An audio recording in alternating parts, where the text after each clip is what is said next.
So on the turret inclination, that would be in the y-axis plane. This tool in the y-axis plane. This machine doesn't have y-axis, but there still is a center line of the tool. And you got to pull these 12 plugs out.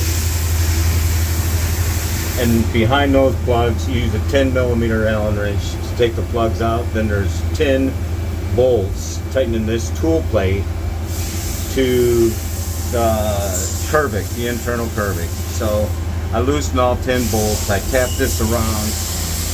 I'm eventually going to sweep with the coaxial indicator because you can't use a mag base. You're going to get 10 thou sag gravity, you know, if you use a mag base on from the chuck to this. So use a coaxial indicator, sweep this hole, make sure it's 0. That's after I get it close right here.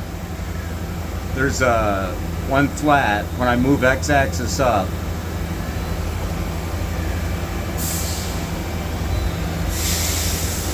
it should be, I tapped it around until I got 0 there. And I do have 0 here.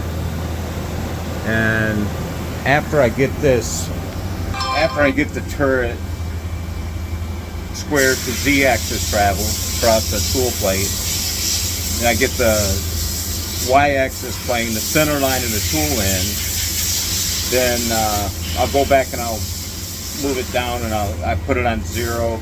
I adjust it to my coaxial indicator to where I'm reading 0. Then I reset x-axis position, and then that's probably going to throw the tool setter off. That has to be reset as well, because this turret, the center pin, the pivot pin on the turret on this, there's a pivot pin for the turret to the x-axis, it broke.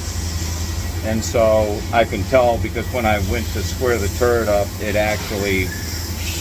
didn't pivot, it just moved up and down. So it's kind of tough getting the turret square, but that's done. But like I said in the previous video, I always adjust all the gibs. There's no sense in lining a turret up if you don't adjust the gibs first. So I started at 5 o'clock this morning, so I'm almost done. I'll get this turret's inclination in, then set the x-axis 0, make sure y-axis plane is 0, center line of my tool, and that's pretty much it. Thanks.